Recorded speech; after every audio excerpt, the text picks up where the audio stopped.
The protests were angry and impassioned that Aboriginal people be allowed to stay living on their traditional country in communities supported by the government.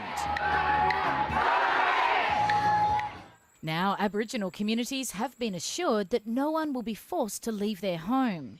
But the government's roadmap for reform does include the withdrawal of support for about 30 small outstations. The very, very small communities get minimal funding now.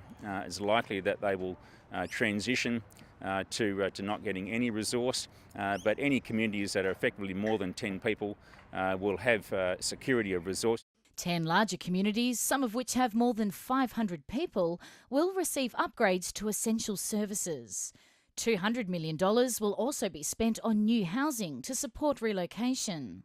There'll also be an overhaul of how services are delivered to try to reduce duplication and improve accountability for the more than $4 billion being spent each year in Indigenous affairs.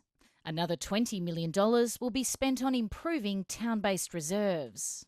Aboriginal leaders who've been involved in the process are urging communities to come on board. We've just been caught up in chaos for the last 55 plus years, and I think that everyone wants some order.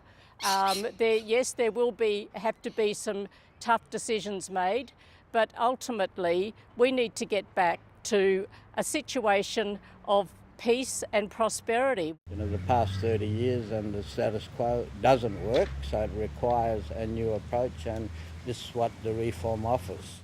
Concerns are being raised about how families who choose to relocate into towns will cope.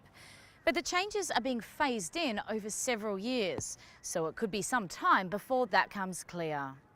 Erin Park, ABC News, Broome.